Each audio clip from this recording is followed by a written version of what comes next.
ஏன் நம்ம துஆவில் கூடுதலாக ஈடுபடுகிறோம் இல்லை தெரியுமா? இவ்வளவு நம்மளுக்கு தெரியுது. அல்லாஹ் தான் இந்த உலகத்தை இயக்குறான் என்பதுதான் எமது ஆழ்மனது நம்பிக்கை. இருந்தும் பிரார்த்தனை விஷயத்தை நம்புவதை விட நமக்கு நம்மளுக்கு வாக்களிக்கின்ற மனிதர்களை நம்புவதுதான் நம்மளுக்கு அதிகம். நமது நமக்கு தொழில் தந்தவர்களை நம்புகின்றவது தான் நமக்கு அதிகம். நமது பணக்கார உறவினர்களை நம்புவதுதான் அதிகம். நமக்கு தன்னம்பிக்கை ஊட்டக்கூடிய நண்பனை நம்புவதுதான் அதிகம். நம்பிக்கை அவர்களோடு இருக்க வேண்டும், அப்பதான் வாழ்க்கை போகும். அவர்களை விட அதிகமாக யாரில் இருக்கணும்? இறைவனிடத்தில் இருக்க வேண்டும். ஆனால் ஒப்பீட்டளவில் நம்மளுக்கு என்னது? அது குறைவு. என்ன காரணம்? ஏன் நாம் துஆவில் லயித்து ஈடுபடுவது கிடையாது? உங்கள் மனது இறைவனை நினைக்கின்ற பொழுது கண் கலங்குவது ஏன் கிடையாது? என்ன காரணம்? எப்பொழுதுதான் நம்ம இதில் யோசிச்சோமா? அன்புள்ள சகோதரர்களே, நான் திருப்பி ஏன் சொல்லுகிறேன் என்றால், எல்லா விதமான வருமானமும் பொருளாதாரமும் கிடைப்பதற்குரிய வாய்ப்பு ஒருவன் வாக்களிக்கிறான். நான் உனக்கு எல்லாவற்றையும் தருகிறேன் என்ற கேள் என்றான். இப்படி ஒரு வழி எங்களுக்கு இருக்குது. இதை விட்டு வழி இல்லையே நம்ம வேறொரு பகுதியில் தேடுறோம்னா நம்பிக்கையிலேன்னு அர்த்தம். நமது மனதில் ஆழ்மன நம்பிக்கையிலேன்னு அர்த்தம். நிறைய பேருக்கு ஏன் கேட்க வேண்டும் என்று தெரியாது. அல்லது மறுபடி சொல்வதாக இருந்தால், தெரிந்தவனிடத்தில் ஏன் திருப்பி சொல்ல வேண்டும்? நம்ம துஆ கேட்கக்குள்ளே நம்ம மனசுல என்ன வரும் தெரியுமா? அல்லாஹ்வுக்கு தான் எல்லாமே தெரியுமே. என்னை விட எனது பிரச்சனை யாருக்கு தெரியும்? அல்லாஹ்வுக்கு தெரியும். அதனால துஆ கேட்கிறவங்க கூட என்ன செய்வாங்கடா, யா அல்லாஹ் என்ன பிரச்சனை உனக்கு தெரியும், அதை என்ன செய், நிறைவேற்றுவை, முடிஞ்சுது.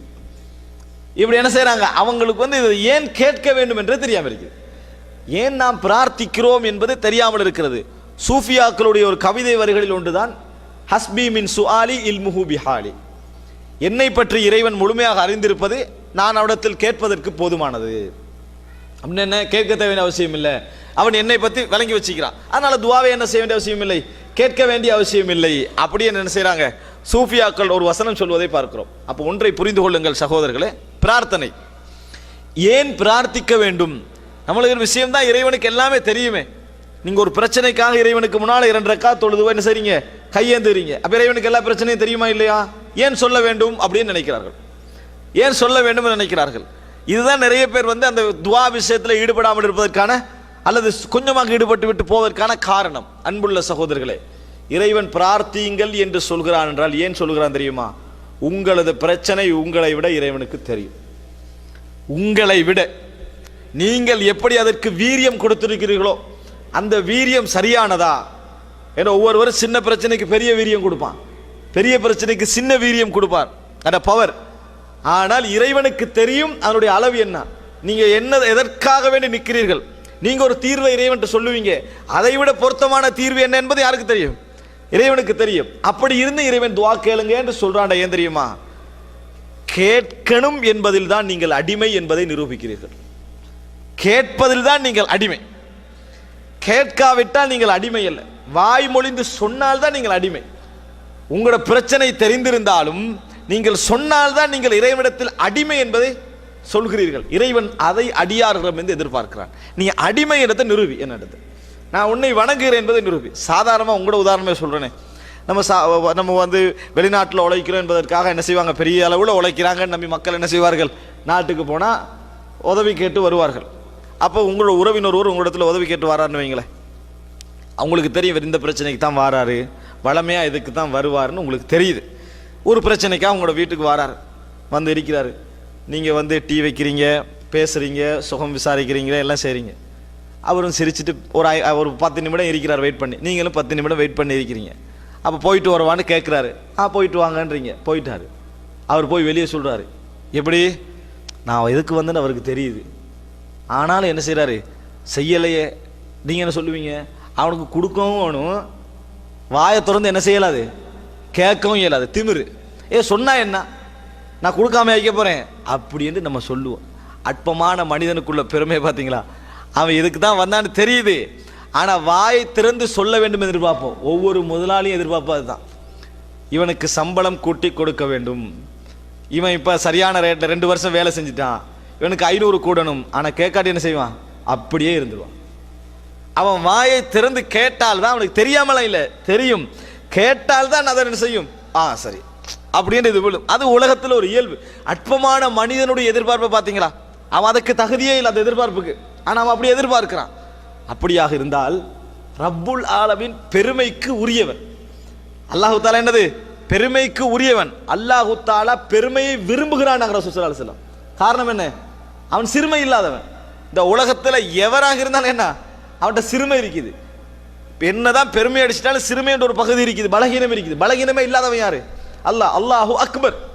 கிபிர் என்ற சொல்லி தான் அக்பர் என்று சொல்றோம். லஹுல் கிபிரியா, பெருமையாருக்கு இறைவன். அவன் பெருமையை நிறைய விரும்பக்கூடியவன். அதை புரிஞ்சுக்கோங்க. இறைவன் பெருமைப்படுத்துவதை விரும்பக்கூடியவன். உங்கள் பெருமை அவனை வந்து சந்தோஷப்படுத்த அப்படியெல்லாம் அர்த்தம் அல்ல. நீங்க அடிமை என்பதை நிரூபிக்கணும், அவ்வளவுதான். இறைவன் அதனால்தான் தனது அடியார்களில் வந்து ஒவ்வொருத்தருக்கும் நபி என்று பட்டம் கொடுத்திருப்பான், ரசூல் என்று பட்டம் கொடுத்திருப்பான், வலி என்று பட்டம் கொடுத்திருப்பான். அதுல உச்சகட்ட பட்டம் என்ன தெரியுமா? அப்து, அடிமை. அல்லாஹு தஆலா உயர்ந்த இடத்துல ஒருவரை பாராட்டுகிற இடத்துல அப்துன்னு தான் பாராட்டுவான். அஷ்ஹது அன்ன முஹம்மதன் அப்துஹு வ ரசூலுஹு. ரசூலுஹு அப்துஹு அல்ல. முதல்ல என்ன? அப்துஹு வ ரசூலுஹு. அவன் இறைவனது அடிமை. அப்படின்னா என்ன? வேற எதுக்கும் அவன் அடிமை இல்லை. அதான் அது. பணத்துக்கு அடிமை இல்லை, உலக ஆசைகளுக்கு அடிமை இல்லை, பதவிக்கு அடிமை இல்லை. யார் அடிமை? இறைவனுக்குரிய அடிமை. அல்லாஹ் தஆலா ஒரு இடத்துல யூஸ் பண்ண எப்படி? வ இபாதுர் ரஹ்மான். இறைவனது அடிமைகள் எப்படி இருப்பார்கள் தெரியுமா? இறைவனது அடிமைகள் எப்படி இருப்பார்கள் தெரியுமா? அதே போல சுப்ஹானல்லதி அஸ்ரா பி அப்திஹி லைலம் மினல் மஸ்ஜிதில் ஹராம். அல்லாஹ் தஆலா இஸ்ரா, மக்காவிலிருந்து ஹரத்துக்கு அழைத்து சென்ற, இந்த பைத்துல் மக்திஸுக்கு அழைத்து சென்றானே, அதை சொல்ற நேரத்தில் முகமது என்று சொல்லாம, நபி என்று சொல்லாம, சுப்ஹானல்லதி அஸ்ரா பி அப்திஹி, தனது அடியானை அழைத்து சென்ற. திக்ரு ரஹ்மத்தி ரப்பிக அப்தஹு ஜக்கரியா, தனது அடிமை ஜக்கரியாவுக்கு அல்லாஹ் தஆலா செய்த ரஹ்மத்தை ஞாபகப்படுத்துதல். அப்து எங்க யூஸ் பண்றா? உயர்ந்த கட்டை இறக்கமானதுக்கு. அதனால புரிஞ்சுக்கங்க, இறைவனுக்கு மிக விருப்பமானது நீங்கள் அடிமையாகுவது. நீங்கள் எந்த அளவுக்கு இறைவனிடத்தில் சொல்கிறீர்களோ அந்த அளவுக்கு அடிமை என்று அர்த்தம். எந்த அளவுக்கு சொல்கிறீர்களோ அந்த அளவுக்கு அருகே அர்த்தம். நம்ம கூட ஒருவர்கிட்ட உதவி கேட்கிற இடத்துல என்ன செய்வோம்? ஒரு நிமிடம் தான் சொல்லுவோம், கூட சொல்ல விரும்ப மாட்டோம். மனசு என்ன செய்யாது? விடாது. நம்ம அடிமையா அவனுக்கு அப்படின்னு நினைப்போம். இதை இறைவன்ட்ட என்ன செய்யக்கூடாது? செய்யக்கூடாது. இறைவன்ட்ட அடிமை சொல்லிக்கண்டே இருங்க, நான் அடிமையா அல்லாஹ். ஆனா பணக்காரனுக்கும் வசதி படைத்தவனுக்கு உள்ள அளவுகோல் அல்ல இறைவனுக்கு. அவன்கிட்ட நீங்க அடிமை. அதனால கெஞ்சுங்க. இறைவனுக்கு முன்னால நீங்கள் துல், கீழ்ப்படிய போகணும். அதாவது ஒன்று, அது கௌரவமே உங்களுக்கு இல்லை அப்படின்னு நினைக்கணும். தமிழ் வார்த்தை நீ தமிழ்ல சொல்ல போறீங்களா, துவா கேட்க போறீங்களா, அதெல்லாம் வந்து ஒழுங்கா வரணுன்றதே இல்லை. நீங்கள் எப்படியெல்லாம் உங்களோட மனசு சொல்லுதோ அப்படியெல்லாம் கேளுங்க. மொழியெல்லாம் சரியா இருக்கணும், இலக்கணம் சரியா இருக்கணும். துவா கேட்கலாம் நிறைய பேர் அப்படி கேட்கணும். அப்படியெல்லாம் இல்லை, மனம் விட்டு என்ன செய்யுங்க, சொல்லுங்க. அப்ப இறைவன் சொல்லுவதை எதிர்பார்க்கிறான். அதனால தான் துவா கேட்கிறோம். முதலா புரிஞ்சுதா? எதற்காக பிரார்த்திக்கிறோம்? அவன் சொல்லணும்னு எதிர்பார்க்கிறான். நம்ம வெளிப்படையா பேசணும்னு எதிர்பார்க்கிறான். நீ அடிமை இடத்தை நிரூபிக்கணும்னு எதிர்பார்க்கிறான். அதனால துவா கேட்கல. இப்ப மனம் திறந்த நிலையில துவா கேளுங்க. சொல்லுவதை இறைவன் எதிர்பார்க்கிறான். நீங்க புரிஞ்சுக்கணும்னு சொன்னா முறைப்படுங்கள். இறைவனிடத்துல முறைப்படுங்கள் என்பதை என்ன செய்யணும்? புரிந்து கொள்ள வேண்டும். இறைவன் என்னை தெரிந்திருக்கிறான், அதை நீங்க சொல்லுங்க. சொல்லி விட்ட பின்னால் ரசூலுல்லாஹ் என்ன செய்வான் தெரியுமா? இதை விட நீ அறிந்திருக்கிறான்னு சொல்லுவான். அல்லாஹும்ம ஃபிர் லி மா கத்தம்து வமா அഖர்து வமா அஸ்ரர்து வமா அலன்து வமா அன்த அஅலமு பிஹி மின்னி. அல்லாஹும்ம ஃபிர் லி மா கத்தம்து, யால நான் முற்படுத்தியவைகள், பிற்படுத்தியவைகள், பகிரங்கப்படுத்தியவைகள், ரகசியமாக செய்தவைகள் எல்லாவற்றையும் மன்னிப்பாயாக. எதை என்னை விட நீ அறிந்து வைத்திருக்கிறாயோ அவைகளையும் மன்னித்தருள்வாயாக. என்னை விட நீ கூட தெரிஞ்சு வச்சுக்கிறாய். ஆனா முதல்ல சொல்லிடணும். என்னால முடிஞ்ச அளவுக்கு என்ன செய்திடணும்? சொல்லிடணும். சொன்ன பின்னால தான் என்ன செய்யணும்? யா அல்லாஹ் இதை விட நீ அறிந்து வைத்திருக்கிறாய் என்பதை நம்ம சொல்லணும். இப்போ முதல் அம்சம் இதை நம்ம புரிஞ்சோம் என்று சொன்னால் நமக்கு துஆவுடைய இதுக்கு தடங்களாக இருக்கக்கூடிய ஒரு அம்சம் என்ன செய்துவிடும்? நம்மை விட்டு போய்விடும்.